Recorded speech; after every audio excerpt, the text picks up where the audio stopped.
Hello and welcome back to Stick to Fitness, brought to you by myself and my co-host Archie.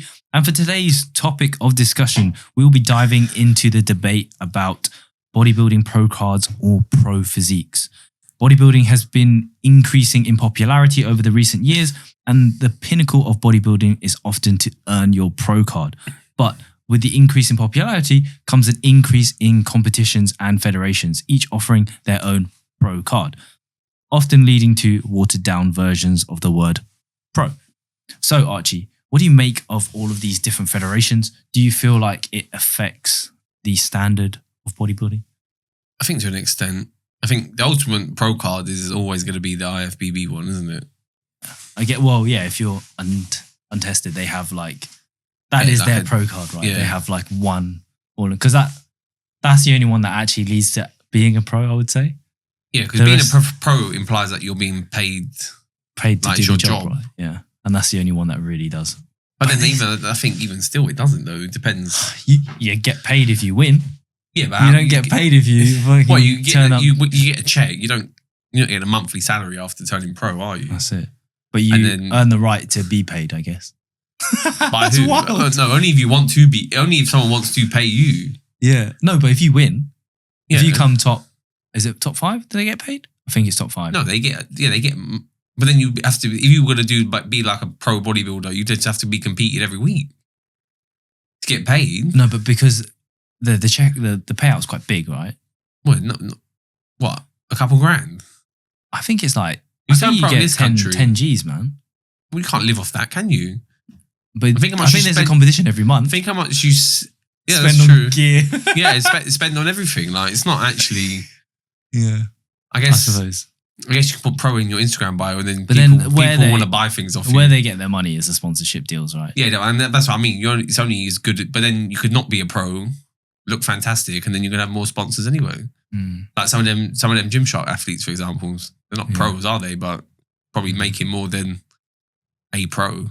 Yeah, there's pro physique. Yeah, that's it. Fuck, that's sad, isn't it? What? What? When you say it like that, it's like, what's fucking hell, being a pro bodybuilder is like.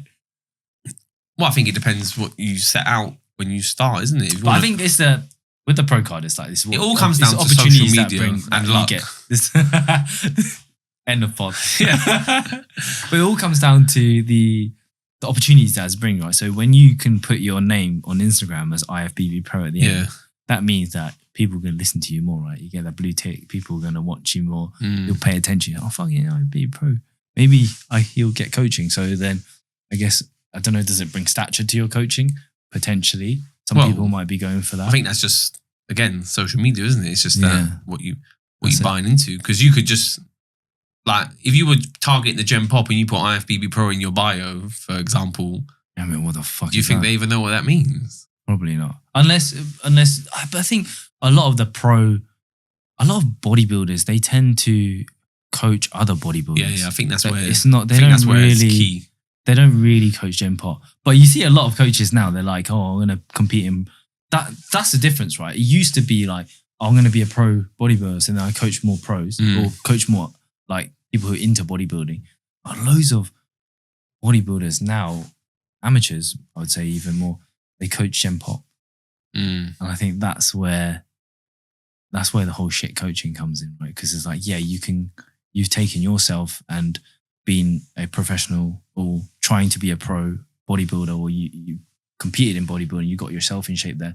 But it doesn't mean that you know how to get someone else in shape, fucking normal person to, lose 50 kilos or something like that. That's the whole difference, right? But yeah, to go back to the point in terms of the stand, I think, there is, if we're looking at it in terms of the amateur standard, there's some countries are just bigger than others, right? Yeah. Where I guess, you could say you don't want so many federations, don't want so many competitions, but in order for there to be numbers, I think you kind of need to have these different places to have scattered competitions, right? So people can actually compete and get there. So let's say we're in America, right? There's shows every weekend in America. But it's from state to state, do you know what I mean? It's like, even within one state, it's like, let's say if everyone competes in London, that's like people from Manchester, Scotland, wherever, they're all going down to London to compete. And this is just basically one state in America. But then you've got so many states in America, so there's tons of competition. And how many people are really competing as well? So then I guess, the standard does get watered down. And then if they're offering pro cards there as well, then it's like becomes an easy pickup, right? Or especially does it though? Does it become an easy pickup? In natural bodybuilding, I think it does. In natural bodybuilding? I genuinely think it does. That's why you see a lot of the UK standard's so high. But then when you go into the US, the standard, I feel like it's not the same.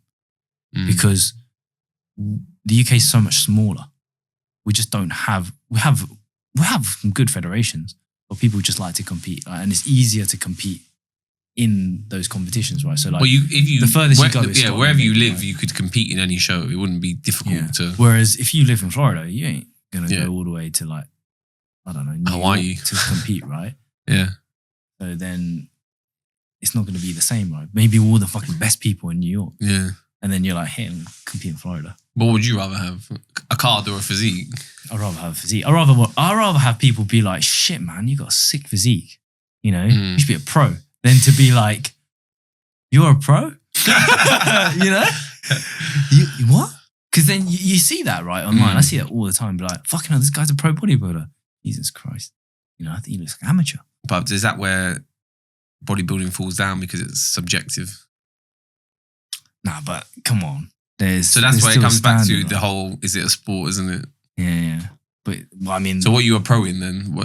If you're a pro, what does that actually mean? Well, you got this card, right? Someone prefers you. Well, you luck, right? Yeah. I was lucky that other people didn't compete. I was lucky that I was the only competitor. Yeah, and I got my pro card because I came first in my division. No, but that has happened though, hasn't it? Where you go to like, you win your class because there's two people or one person, and then you go into the overall. I think there is some rules now to say, if you win it through the overall, yes, maybe. But I think there is rules to say like, a pro card can only be given to you if you win your class and there's more than X amount of competitors in that class. Yeah. But then, even then, that narrows it down a tiny bit, but it could still. I guess having a pro gives you options, isn't it? In terms of? What, like in terms of the shows that you can do, want to like. Well, it would maximize your standard, right, of people that you're competing in, right? Yeah. So you could, let's say if you want to, see, this is why I would rather have a pro physique, because you basically become, let's say you win your pro card, right, and you really shouldn't have. You're just fucked now. Yeah. Because you can only compete with the professional athletes, right?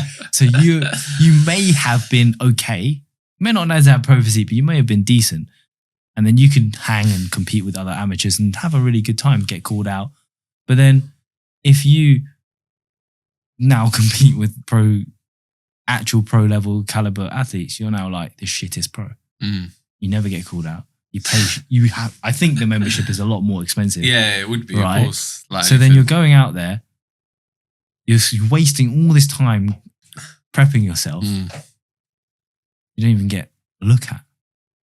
I hear that. That's not enjoyable, is it? I'd rather stay an amateur and be like, hey, you're working towards. It's still just something to work towards, though, isn't it? Yeah, but you're not. But then you can still work towards winning the amateur show properly. I think a couple of years ago, the pro cards got diluted a bit because they were just literally just handing them out left, right, and centre, and that's coming from someone who would, I'm not ever. I don't. I mean, I don't aspire to that, but also would never be able to. People are going different places to get their pro cards as well now. Yeah, this whole like travelling around to go to the show with the least amount of people just to get your pro card is a bit meh. It's wild, isn't it? Back to back to back. But now, because the thing is now, people are doing it so often, it's becoming hard. Difficult. It's hard to do that. So people used to be like, oh, I'm going to go to Singapore because Singapore's this tiny little country. Yeah. And then some next guy from Kuwait's got the same idea. Yeah. And it's the hardest show. Yeah. It's like, when everyone does a novice. Yeah. I was like, oh yeah, I'm not going to compete in the open. The open's well hard, right? Yeah. I'm going to do novice. Yeah. All of a sudden, the novice has got 20. Everyone's got the same idea. 20 guys in the novice, 4 of which could probably turn pro. Yeah. And the open's got like 4 people in that look a bit meh. There's just one guy that just like actually looks really good and just wins. But he probably wouldn't have won the novice. Loses the overall to the novice. I tell you, yeah, that's what happens, right? The novice becomes one of the hardest divisions to win. Yeah. And it's a first-time competitor. Yeah, literally. Like, Jesus. Yeah, I think I agree. If you're looking at it from like what can I make a career out of, I think having a pro physique could be possibly, but then to be a pro physique, but then if you're a pro, then you're a pro. So you must have like, you'd be semi-decent, wouldn't you? You say that, but man, I just think there's a lot of people, there's a lot of influencers out there who are in good shape, pro physique maybe worthy, making more money than But pros. do you think it's hard because that's pictures, right? You don't see them in person. You don't see them step on stage with somebody else. Yeah. When you actually see them step on stage, you're like, actually, your physique is not as great as what I thought it was. Oh, I mean, but there's people that are, okay, maybe in shape. If you're looking at it from I need to make a living. Yeah. Being more popular on social media and doing that side of it and just being like, of course, shredded to an extent, is, you know, if you're going to make more money doing that, then why would you bother even if your goal is to make a living from it? Because trying to make a living, I guess, if you're just competing, making a living just from competing, I imagine would be really tough. A bit like golf. I don't think you would be able to. Well, you think you can make a living out of playing golf? No, but in the terms of like, if you don't place, you don't get paid. Oh, really? Is that how golf works? And you have to pay for your own travel, like, yeah. So is golf a bit like bodybuilding? Are they both a sport?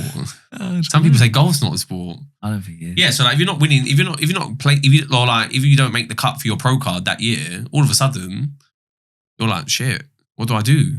You have to play on the lower division, and if you're not winning, you're not getting paid. Golf. Yeah, if you're not getting paid. But there's tournaments every week though. But then you got to have the money to get to the tournaments and stay in the hotels for the week. So like Tiger Woods and that, they would have to pay to do the tours and shit, the competitions? Well, I assume they have to pay like an entry. Yeah, I assume. Well, you get your tour cards, and then you have to pay them, and then like staying in hotels and stuff is not paid for by anyone unless you've been sponsored, right? But you're representing yourself, aren't you?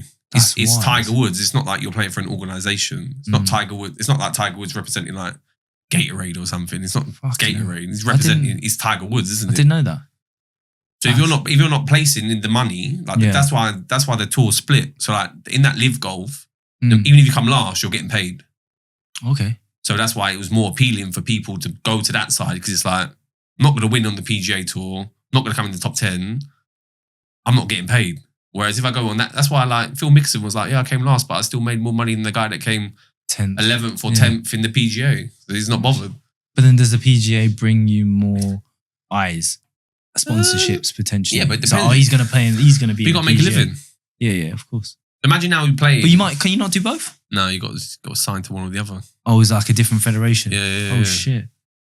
They're trying to merge now. Oh, they. Yeah. Oh, okay. So it's a little bit similar. So imagine. I didn't know golf was so. Golf is cutthroat. unless you're like obviously one of the top 10 in the world, you're never going to be guaranteed any money. Oh fucking hell. That's why it's so difficult. And you got like loads of divisions below as well. And obviously each one you go down, you just get less money. It's a grind, man. Is it? That's why the people that make it to the top, it's like you earn your money. So imagine being a bodybuilder, and doing that week in, week out, knowing how stress and lack of sleep and stuff affects your body. You should have a league, innit? Bodybuilding league. They should do a league. That'd be sick. Oh wow, that would make it more competitive if they did it. You know, like how they've done the Champions League. Now? Yeah, they've made it into like an actual league rather than. Well, you think like Miss Olympia should have like? That'd be wild, isn't it? You got to be in the top division. If you don't come, no, in the top, I don't think relegated. I don't think it should be like that. I think it should be rather than qualifiers and you have to win it. I think you got to earn a certain amount of shows and points. Yeah, because then. But if you're a pro and you win a pro show, you qualify for the Olympia, right? That's why there were so many classic physique guys. But then you only because what these guys want as well is the fans want to see the competitors, right?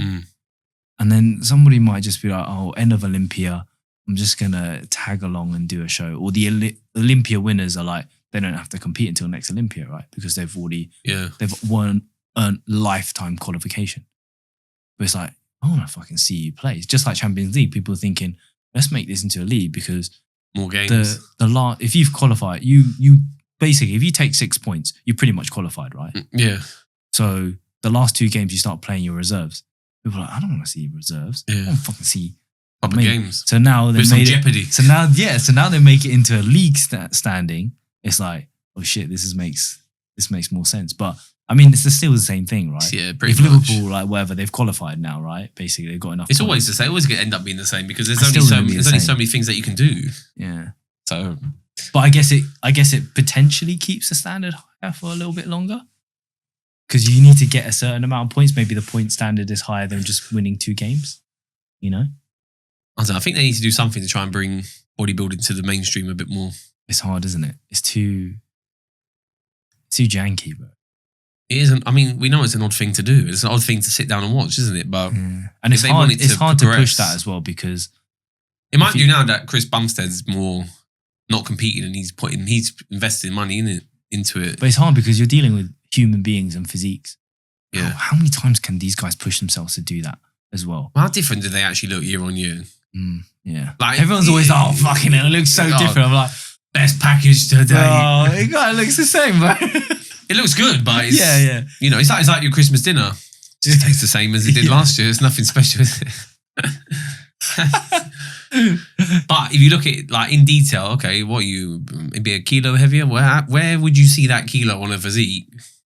Like if you spread out that kilo between all the major muscle groups, it's not actually a lot, is it? It's only when you look at let's say Dorian Yates, right, for example, the first Olympia he won versus his last Olympia. That's when you know it's a big difference over like the kilos over the years, right? But year to year, I feel like it's hard to really see the difference. Especially for me. Well, especially if there's a weight cap. If you're 100, if you can't go above 100 kilos and you weigh 100 kilos, yeah, you're fucked. Well, that's why it's impressive that Chris Bumstead actually did look quite different from when he started to like now. It's like, wow, he has really changed his physique quite a bit. I think we got leaner, didn't he? So we give him more room to play around with. And the cap went higher as well. Yeah, right? Yeah, because it's like we want to keep him in the division. How can we keep him in this division? So they manipulated it to suit him. Do you think Chris Bumstead? It's all Chris Bumstead fixed it. It's rigged. They added 5 kilos to it. Did he win it 6 times or 7 times? 6. 6 times. Man, fixed. No, but like if they kept it at that weight cap, he would have spilled over, or he would have had to like lose muscle or something. Yeah. But did you think somebody would have caught him? Like someone would have been good enough? I'm not saying someone would have. I don't know if someone would have caught him, but what I'm saying is they've allowed for him to have movement. Yeah. Whereas otherwise he would have to gone into open, where he wouldn't have done where he wouldn't have done as well in open. They definitely changed it so that over time they've caused this change in terms of the way that people look now. Do you know what I don't like about the pro card thing? If you're a pro, you can compete in any division. So if you turn pro men's physique, you can go and compete in classic. Pro. Yeah, well, no, I don't think it should be that. I think if you turn pro in, that's what you're a pro in. You're stuck there. Yeah. Yeah. Why are you going up or down? Because like some people, you look. That's why again, there's so many people in that classic division because they have gained muscle. Yeah. So now they're too big for that. But then you should have to go and re-qualify because. But then what? They probably would win their pro card anyway, right? Yeah, but at least then you still earned even like Bumstead going in to compete in open. It's like no, go start again. And obviously he's gonna go back. He's gonna go down. He's gonna go to a novice open bodybuilding show and win. And there's one guy who's not even bothered to diet, stand next to Chris. No, but I think because otherwise it just gets silly, isn't it? Yeah. It's like because you're a professional athlete doesn't mean that you should go and compete in. Yeah. Like if you're a professional footballer, it doesn't mean you can go and play professional rugby just because you're a professional athlete in another. Sometimes they do. They do that across like the NFL. Like there's a few people that used to be sprinters or something. Yeah. They got them to be part of an NFL team. They actually signed them. But at least with that though, it's because that's what someone wants you to do. Yeah. And you would have passed the test anyway. Yeah. You still had to go through some sort of like test for them to be like. I'm going to sign you. Also, if you're a wide receiver in the NFL, it's like, what do you have to do? You have to run and catch. So can you run fast? Yes. Can you catch? Yes. Okay, we'll give you a go. Yeah. Like it's a bit different. Yeah. Like you're really fast, but can you catch? Otherwise, you would have had why did they not just pay Usain Bolt like stupid amount of money when he was in his prime? I think he was one of the people that tried. But he wanted to try and play football, didn't he? That's it. Yeah, he wanted to play football. But he's rubbish. He's just fast. Look at him in the soccer aid. Useless. But he's really fast. So he's run away from the ball. Yeah. Well, like he's got no touch or anything, but he's... Yeah, we just play it along to him. He would just run and then just walk past the ball. Hope for the best. Just run and I'll kick it at your head. Yeah. And hopefully... No, I do think though, you stay in your division. Wherever you turn pro in, and that will upset some people. But again, I'm talking from someone who's not a pro, will never be a pro. I'm talking from a spectator. What do you think is what constitutes as a pro physique? Well, this is the thing, isn't it? Yeah. Because it depends who you ask. Okay. I'm asking you. Well, no, because I'm thinking about the listeners. I'm thinking, if you ask the general population, what do you think a pro bodybuilder? If you said to them, draw me a pro bodybuilder, it would probably be a big Rami or like something like that, like a freak. Yeah, those ones on the cover of Flex magazine. Whereas you can turn pro men's physique, weigh in 40 kilos less, but is more, that's. And if you said which pro would you rather look like, they'd probably rather look like the men's physique guys, even though they're huge themselves. So I don't know. I don't know. That's a good question. I don't know what pro physique is because it's subjective. It depends on who you stand next to, right? Yeah, exactly. So like, in order to get that pro card, anyway, I guess that constitutes as a pro. But this is where the whole criteria thing is just annoying because you fit the criteria on the day, then you're going to get your pro card. Depending on who's standing next to you. You might be standing next to no one. And that has happened. Yeah. That's why I said, I want somebody to be like, yo, you should be a pro. And the opposite. And people will be like, I can't believe that you're a pro. Yeah. Are you a pro? Do you actually train? I guess you have to know what a pro is as well. What is a pro? That's the question we're talking about, isn't it? Because for me, if you're not earning a living from it, it's all well and good. I think it's all well and good being a pro, but then you're going to your 9 to 5. Yeah, what are you doing with it? Yeah, it was all well and good being a pro then, isn't it? Like, okay. But if you only live a living from it, then you can be a bit more like, okay, that's pretty cool, isn't it? Like you can stop your job to be a bodybuilder. Like that's cool. But if you're still working a 9 to 5, do you think that's boring? What, just being a pro? Yeah. Don't know. Jay Cutler Living Large looks pretty cool, man. That series that he did on YouTube. That's not pro bodybuilding. Like, as in, you're looking looking at other external things that he's doing with that. Yeah, but I don't know. I can't think of anyone who is just a pro bodybuilder. Everyone's some sort of online coach as well. Well, that's what I mean. Or they got like a side thing that probably makes more income than they do competing. Do you think that is because it's just fucking boring? It's like outside of eating and training. No, but look at that when Ronnie Coleman was a pro bodybuilder and he was a police officer. Yeah. Like, even he couldn't make a living from it at the time until he got involved more with like supplements and brand deals and things like that, maybe. Even Arnold was doing acting. He's doing acting, isn't he? Wasn't even a pro bodybuilder. I mean, he was, but... Yeah. So is there anyone?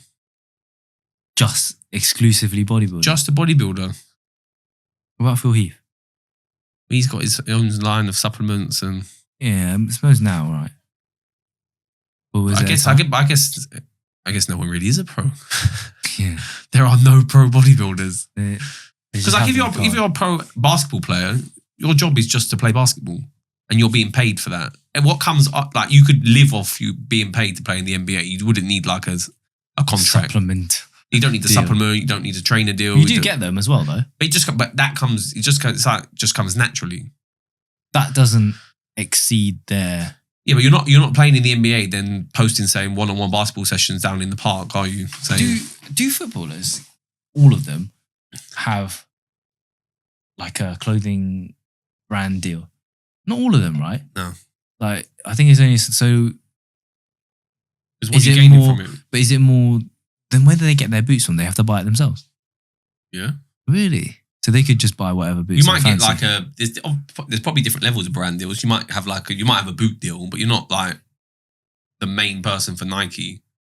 No, like they give it to like young kids. They're like, we'll give you the boots to wear, but we're not paying you or anything. But if you're going to wear them anyway and they're giving you for free, then why wouldn't you? But then you could get boots from anybody, right? Of course. Because you could get like, what if, let's say he's not so good of a player. I don't know. But look at like people in the Championship that have to buy their own boots. Swear down. Of course, there'd be people in the Prem that probably have to buy their own boots. That's wild.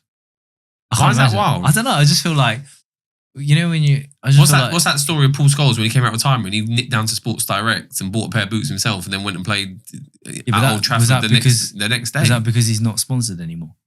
Yeah, but he was just...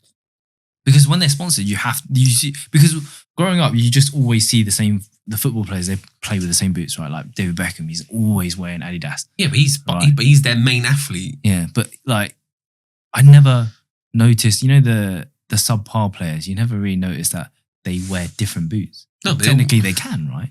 Because they're not sponsored, they're not tied. Yeah, they're probably going, it. David, can you get me a pair of them boots for free, please? You're like being a bodybuilder. Can you? If you've got a pro bodybuilder who's a friend of yours and is getting like those supplements, you'd be like, oh, can I have some? Yeah. Can I have some supplements? And then all of a sudden, Please. you're not paying for your supplements. Yeah. But you're getting them for free. I mean, there's hand-me-downs, isn't it? Like, yeah, but of course. But that's, it probably happens across most things. I'm very interested in this. But the thing that I'm talking about in terms of like being paid, like you don't see Bukayo Saka offering one-on-one sessions at Power League. But you can be a pro bodybuilder and you're doing one-to-one PT in the gym. That's true. Mike Van Wyck. Yeah, well, I don't know, anyone. PT. Yeah, so... Same job as what I used to have. Exactly. That's wild, isn't it? He's a pro. He's a pro. But he's not really a pro. I mean, he was a pro. He competed. But he's not. But he has to do something else to earn a living, earn money. So he's not really a pro. That's the definition of a professional, isn't it? Yeah. That you're paid to do something. Yeah. You're paid to play football. You're paid to play baseball. He's a professional personal trainer. Well, he's not. He's not a pro. He's getting paid to be a personal trainer. Well, it'd be pro. Be a pro chef. This is your job. That's your job. That's your job. So yeah, that's interesting. Okay. So what do you think the pros and the cons of having a pro card then? I think we've covered most of them, isn't it? It's just, I think the biggest pro is that it's going to put you on the map a bit more. Mm. If you are selling things and whatever, then it's going to be almost like it validates what you're doing or selling. You're like you're just using you're living off of the brand of the IFBB or whatever the pro thing is, right? It's I think caliber. I think it's like a standard, right? I think back in the day it was a lot more like, whoa, it's prestigious. Whereas now it's like you just see every weekend you'll see someone posting saying got my pro card, and it's a bit like it's definitely watered down now. I feel like now it's like I think that's because it is growing though so much. Yeah. So but there's so many pros now. Sooner or later the pros is going to beat the amateurs. Yeah. Because everyone, if you're competing every year, more people that it's only the really shit ones are not gonna. I think a lot of people like to be a pro. Obviously, takes like a lot. Yeah. And I think to go back to like kind of goal setting, I think there are people that are just like, I want to turn pro. And it's like get the card and fuck off. No, but it's like, buddy, you have got no chance. Yeah. Because you just haven't got it. You know what I mean? Like I think there's a lot of people that because you're seeing it. So again, it's that thing of you're seeing it so much. Like I can do that. Yeah. And it's like you can't do that. Yeah. He went to this other show way better years ago, and like, he lucked it out and he got it. Exactly. But I think standard's high now. Oh, it's way higher. Yeah. I think the standard's growing a lot, but it's pretty wild to think. Yeah, at some point, I think. Do you know any pros? Do I know any pros? I do actually. Yeah. Remember Matt Saleh from Muscleworks? No. Come on. He was there. He turned pro. Did he deserve to? I think so, yeah. Okay. He's got a very good physique. He's got pro-worthy physique. Pro-worthy physique, yeah. He competed in the pro show. I don't know whether he placed or not afterwards when he won it. But I think that's the thing though. You see a lot of people turn pro and then you don't see them again. Because of I think what you kind of said was like the realization of, actually. Yeah. This is harder than I thought, but I think anyone that does get that pro card, I'd like to think that it is valid. There is a big step up, I feel like, from getting a pro card to winning your pro show. Like, of huge course. Step up. It's like anything, though, isn't it? You're going from the lower leagues to the big leagues. Yeah. You're in any sport, going from an amateur to a pro, it's a different kettle of fish. There's so many different levels of pro, whereas like pro is just like pro. Yeah. Whereas that competitive pro. Yeah. Yeah, but if you're just happy to just be like taking part and stuff, then like knock yourself out. Taking part. No, making up the numbers. But you need, at the end of the day, you need people to make up the numbers as well. Like there's always going to be someone that's making up the numbers. Right? Of course, but anything. Yeah. Like even in amateur shows. For real. There's always people making up numbers, but you don't have those people, then you can't have the sport. That's why I still do it. I just like to go and make up the numbers. I'm a numbers guy. Yeah, I'm just here for the fun. Just here for the experience. I'm here for the tan and the fun. So, pro card or pro physique? Pro physique. There we go. I'm the same. And there you have it. Whether you're gunning for a pro card or just want to look like a pro for the beach, remember the only card that really matters is the one that gets you into the gym. So if you've enjoyed this episode, feel free to leave a review on iTunes and subscribe if you're watching on YouTube. And you can find me on Instagram at Gym With Him, and my co-host is at Archie13 with 2 E's. Thank you all for listening, and we'll see you all in the next one. Bye-bye.